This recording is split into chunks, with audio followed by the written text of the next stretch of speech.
Saints in Paradise. Cloud 2. Spike, the drummer, found himself standing on the bandstand with his bass drum tucked under one arm and holding the drumsticks between his teeth.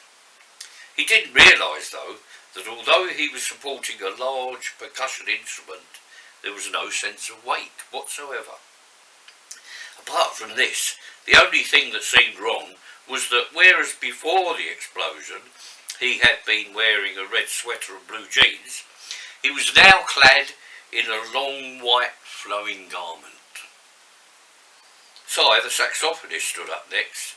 He too was wearing similar apparel.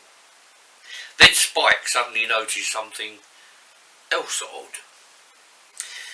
He could see right through Si. True, Si was one of the easiest people to see through, but this was different. He could actually see what was going on immediately behind his pal. Si was transparent. There was more. It was apparent to him that the people examining the wreckage only a couple of feet away were totally unaware of their presence. Duke, the bassist, got up next, followed by the other members of the band, Del, Des, and finally George. It became only too obvious what had happened when George put in his appearance. He was the keyboard player, you see, but when he came out of the piano, he didn't even lift the lid up. He came right through it. Spike pointed in horror at the part of the wreckage. He could see his own arm sticking out of the debris. He knew for a fact that it was his arm because of the distinctive tattoo on it. 2 doves carrying a banner with the inscription, Patsy, his girlfriend. Yes, the Saints were well and truly dead. At first, some of them flatly refused to believe the discovery. Des, the banjo player, kept saying, "I'm too young to die." But it was an undeniable fact. Spike tried to prove it with a simple experiment. He kept jumping up and down in front of ex-Major Rhodes, retired, like a jack-in-the-box. The Major didn't take the slightest bit of notice. In fact, he even walked right through him.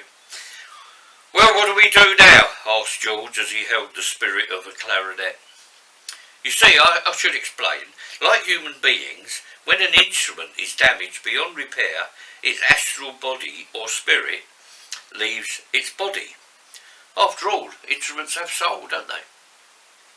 Don't ask me why their clothes didn't go with them. I suppose instruments have soul, whereas clothes don't. Apart from that, from the shoes, and the shoes have souls as opposed to souls. If you get my meaning. Something entirely different, if you catch my drift. I really didn't know what to do now, Spike replied as he scratched his cut head. I've never been dead before. At least I don't think I had. I suppose we'll have to ask someone the way. But I don't want to go anywhere, Des snivelled. My mum's expecting me home for supper after the show. Des, snapped Duke, pull yourself together. I wish I could, came the sorrowful reply. There's probably bits of me all over the dance floor by now. Oh well, that's Des all over, joked Spike. The joke went unheeded. Anyway, who are we going to ask? George returned to the question at hand. I don't see any angels flying around. Just as George uttered those words, an icy wind came up, sweeping the musicians off the ground. This astral breeze did not seem to affect any of the mortals around them. It carried them up and up, and no matter how they tried to stop it, they kept going up, lifting off the ground, as though they couldn't resist the force of the wind. It seemed to be carrying them, like autumn leaves, to a predetermined destination. George tried to grab hold of the piano spirit to hold himself down, but it actually went up with him. I wish they supplied pants with these costumes, Spike observed as he tried to hold his can down. This wind's like ice. No, Des was still snivelling. Mum's got liver and bacon for supper. Looking down, they could see the people in the hall growing further and further away from them.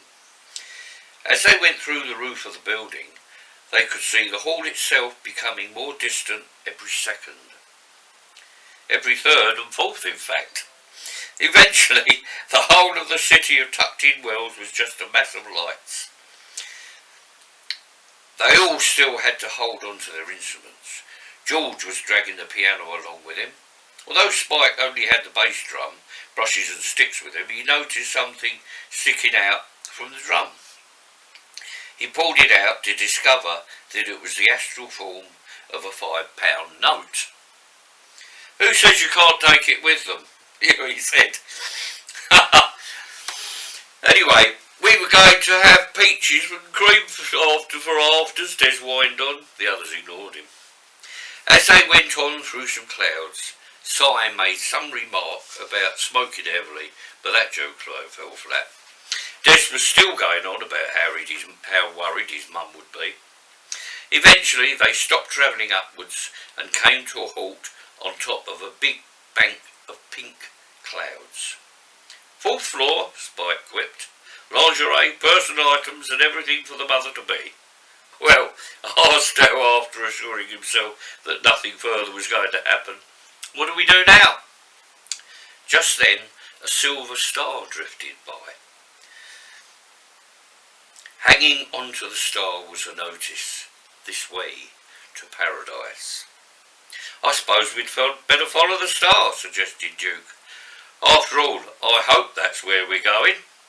"That's the ticket," Spike agreed as he picked up his bass drum. "We'll follow the star."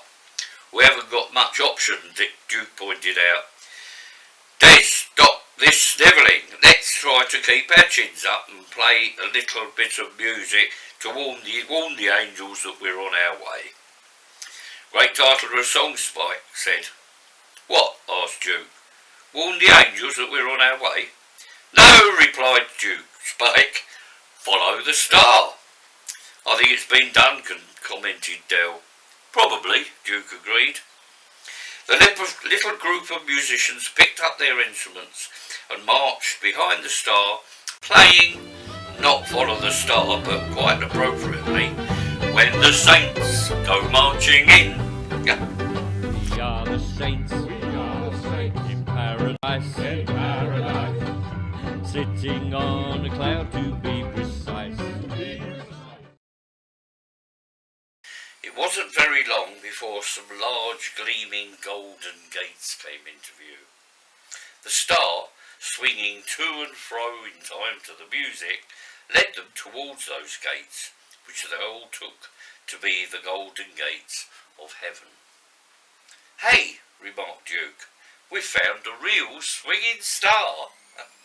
The gates stood about 40 feet high and had an intricately patterned arch over them. It appeared to be made of gold, solid gold, and with the pillars, which were adorned with beautifully carved cherubs, seemed to glow with a fluorescence all of their own. At each side of the pillars was a huge wall of brilliant blue cloud, which kept swirling about and yet seemed to remain within a confined space. Very strange. The gates themselves, which seemed to glow like pillars, but with the added attraction of being studded with brilliantly coloured lights, opened up as the little party made their entrance along a crimson path of swirling clouds. "Follow the crimson cloud path," Spike sang to the music of "Follow the Yellow Brick Road." A dozen tiny cherubs came to meet them, singing an angelic chorus which made the band stop their own music and watch and listen in sheer wonderment. The little cherubs circled about in the air, flying around the bandsmen's heads. Their little wings were flapping away as they strummed on their tiny little harps. Next, they all flew high into the air and came slowly down again, as if in one body, to settle in line before them. Bowing fully, they were then sucked away backwards until they disappeared in yet another bank of clouds. Just as the cherubs disappeared into the clouds, another form appeared from the same spot. This time, however, it was the image of a man that emerged. He was dressed in a long white gown and a flowing cloak. He wore long golden hair which seemed to shine, giving the impression of a halo of light around his head. "Welcome to the land of paradise," the man greeted them in a kindly tone. "My name is Peter, keeper of the gates. I am here to act as your usher, and in that capacity to explain things which you may not understand." Spike came to the fore, his bass drum under his arm, and waving a drumstick in the air. "Well," he began, "my first question is this. Why do we have to die while we're still young, with all our life still before us, while there are people of 90 and even 100 years old still living on Earth?" Peter gave a broad grin. "Yes," David broke in, "my mum will be worried too." "That's something you will learn later," he replied enigmatically. "Before then, however, you all have to undergo a trial." "But we haven't done anything wrong," I protested. Peter laughed again. "I'm in a trial to define whether you are or not suitable to live in paradise." "Blast, and I forgot to bring my CV," Spike said half to himself. "And if we're not," Duke broke in, "I suppose we go in the opposite direction." With a grimace, he pointed his finger downwards. Peter nodded in agreement, took up a commanding attitude, and clapped his hands together twice. Can't do that with a book in my hand. It was as though he were a sheik beckoning his harem. Peter, however, was hardly the type to have a harem, and hardly the type to be a sheik.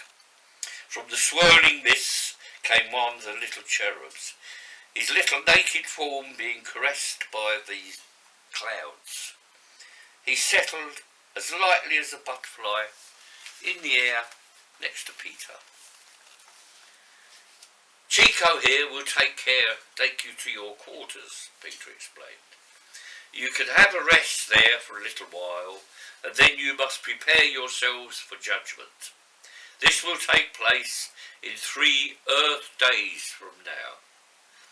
During the meanwhile, you will be allowed to roam about this part, which is known as Sub-Paradise, doing just what you like." He paused and then added, "Within reason, of course. If you wish to know anything, you can ask Chico, or any of the cherubs you will see flying about in this place from time to time. Not until you have passed successfully through the judgment, however, will you be allowed through the inner gates to greater paradise." "I demand to see the big boss," Spike insisted. The others nodded in agreement. "I'm sorry," Peter told them apologetically, "but the Global Operations Director is far too busy at the moment." "Global Operations Director?" asked Spike. "Think about it, Spike," Duke interrupted. "Global Operations Director, G-O-D, God." "You will meet him all in good time," Peter assured them. "Now Chico will show you to your quarters." Chico did as Peter had commanded. The musicians, however, were startled to find that their quarters consisted of nothing more than a cloud each, draped with multicoloured clouds, each one bearing a star on the outside, bearing the name of its new occupant. "A bit conspicuous when we undress for a kip, isn't it?" moaned Duke. It's never night here, explained Chico in his shrill... Sorry, I should say that like this. It's never night here, explained Chico in his shrill, childlike voice. You won't ever need sleep. In fact, you will never even feel tired anymore. Tiredness is only brought on by the burden of having to carry your bodies about with you against the pull of the Earth's gravity. These bodies you have left behind on Earth. You may get a little bored, though, and perhaps a little homesick at first. If you do, you can walk around Sub-Paradise. You will find there is plenty to see and do. For a start, you can go to the community centre. It's just over there. The cherub pointed to a large blue and yellow place, made naturally of clouds. I bet you've even got a gold cloud bank here, grinned Spike, for people to put something in for a rainy day. They all laughed at Spike's little joke, even Des. You can meet some very interesting spirits there, Chico told them, like the saints. But that's us, Duke pointed out. No, Chico chuckled. I mean the saints like St. George, St. Andrew, St. Patrick. Did somebody call me? An unmistakable Irish voice boomed out. Looking round, the musician saw a well-built, red-faced figure bounding towards them. He was rubbing his head. Chico stepped forward to introduce the stranger. This gentleman, the cherub informed them, is St. Patrick, patron saint of Ireland. Sir, these are our latest arrivals. They have yet to go through the judgment. The old saint grinned, a twinkle sparkling in his eye. Well, I'm sure glad to meet you, boys. There is anyone here from the old country. They all shook their heads almost apologetically. Not a bit like the old days, he rubbed his head again and raised his bushy eyebrows. Not half as many Irishmen die nowadays as they used to. Excuse me asking, sir, Spike broke in, but have you hurt your head? Patrick, suddenly realising he was still nursing that part of his anatomy, let out a hearty laugh, which caused the Gale Force 5 out in Portland Bill. Well, that I have, he told them as he wiped a tear from his eyes. One of those blasted satellites hit me just now. It's all to do with the satellite TV and technological revolution, you know. They don't give us a thought to all of us up here. They can make life really pure. He stumbled upon his words and quickly substituted. Very uncomfortable. Well, good luck to you all, he smiled. I haven't had a laugh like that since the last snake in Ireland committed suicide. With that, he disappeared back into the clouds. Read on. Playing our funky music to the angels up above, spreading happiness and peace and love. To my steed, the Charleston, and a cockroach sang a song as the band played jazz rock music all night long. Everyone was happy, nothing could go wrong, till a bunch of nasty gangsters threw a bomb. We are the saints.